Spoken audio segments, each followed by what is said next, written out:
Senator Rand Paul, very good to have you. Are you okay with this relief package as it stands now? Let me think about it. We're going to print up money and give it to people who haven't lost their job. What could be dumber as an idea to print up money we don't have, or borrow it from foreign countries, or borrow it from whoever we have to borrow it from, and give it to people who are still working? It's a really bad idea. I mean, people always talked about, oh, well, stimulus works in the short run. And so they asked Lord Maynard Keynes one time, well, what about the long run? He said, the long run will all be dead. So these are the people that don't care about their kids or their grandkids. They care about the short run. But even if you look at it on a perspective of where we should spend money. Benefits, that would be in there, Senator, for those who are not working. That's tucked in there, or is it taken out of there? Well, here's the thing is, this makes President Obama look quite conservative, because when President Obama addressed unemployment, they simply extended unemployment. Here we're adding to unemployment. So when you extend it, that's a little bit of a hand up. When you add to it, what you do is you give people an incentive to not work. And so if you pay people more not to work than to work, what you get is institutionalized unemployment. But what I was going to say is, look, I got people waiting 5 to 10 miles to get across the Ohio River because a bridge is out. We've been trying to fix this bridge for 10 years. So if you ask me what should government do with what money we do have, I would say fixing bridges and infrastructure would be more important than writing checks to people who did not lose their job. It's a terrible, rotten idea. It's a liberal idea, and Republicans who are for it ought to be ashamed of themselves about passing checks out to people who didn't lose their job. Well, apparently one of them is the president. He likes the small business relief that's tucked in there and the help for the airline industry. You do not, then.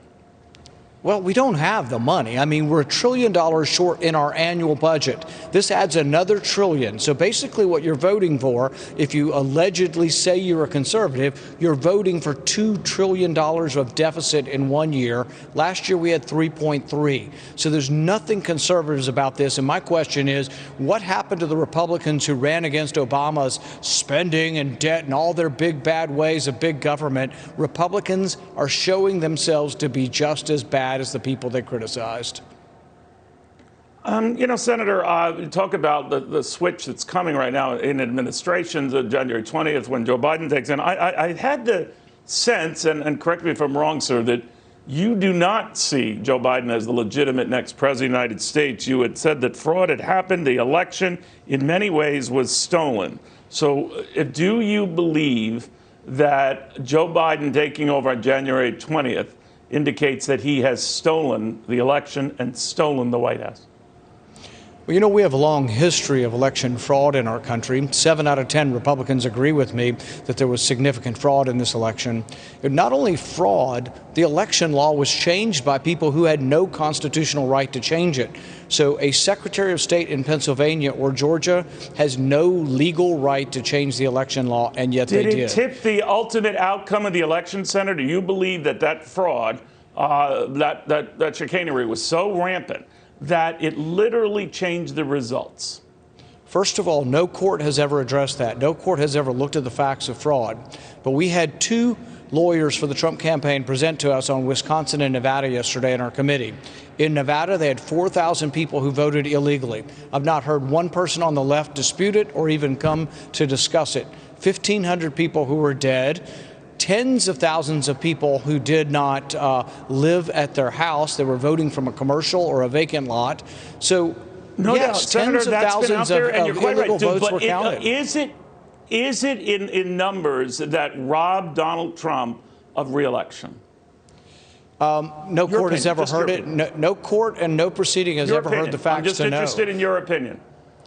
From what we are told by the people who have counted the votes, between dead people, people who voted twice, illegal aliens, and people who had illegitimate absentee ballots, yes, there are enough votes in several of the different states to do that. The one thing you can't quite estimate is how many people, well, some of it you can, how many people voted after the election that wouldn't have been counted according to the election laws. The other thing that's hard to actually put a number on is Many of these states, it was not legal to solicit votes, for the government to solicit votes, and yet the secretaries of state sent out solicitations. They're still doing it in Georgia. They are soliciting people to vote by sending them applications in the mail. The law does not allow for that. The Secretary of State has just assumed this upon himself. So that is something that should be heard in courts and hasn't been. So when Mitch McConnell refers to Donald Trump, as having lost the election, and that right now it looks like the president-elect of the United States is Joe Biden, is he wrong? Do some of your Republican colleagues who now given the meeting of the Electoral College participants, and they technically put Joe Biden over the top, did they and are they acknowledging a sham? Well, no, I don't think the election's going to change. I think Joe Biden will be the next president. But what I would say is it's sort of like Roger Maris beating Babe Ruth's record. He got an extra 8 games to do it in, so it's not a fair comparison. I think that there was fraud, significant fraud, and I think the only way we can fix it is in the future by changing the laws because, frankly, we've seen this in the past. LBJ was a big cheater. Pritchard in my state went to jail for cheating. There's a lot of cheating that has happened in our history, but the courts also have a long-term history of never listening to the arguments. They have punted 60 times, but it's important that the left not get to misconstrue this. None of the court cases were on the facts. They were on standing and procedural technicalities. Nobody has ruled that there wasn't fraud. And so I've got these left-wing crazy people on Senator, I understand, but the president is well within his right to continue protesting this election. Some have even said not even going to the inauguration to express his displeasure with how it was all handled. Do you support him not acknowledging defeat, maybe acknowledging once all of this is certified with the Electoral College on January 6th with a joint session of Congress, but that the president should not graciously concede because there's nothing to concede? Well, he's going to have to make his own decision. If it were me, I would say, yes, they stole it. I've tried everything I can do in court to get them to listen. We have examples of fraud. And the reason why the fraud is important is we need to go back now and go to every state we can possibly make sure that the election laws are in order. And we need to say secretaries of state cannot change the election law. So I'm going to be working on this in every state that Republicans have a chance of passing a law to make sure that this doesn't happen again. But we shouldn't sweep it under the rug and say, oh, no fraud here, the courts won't hear it. Yes, there was fraud, but yes, also people unconstitutionally changed the law. Secretaries of state do not have any power to change the law, and we need to go back to those states, to Georgia's state legislature, and say, never again will we allow a secretary of state to do what this one did. Senator Rand Paul, thank you very, very much.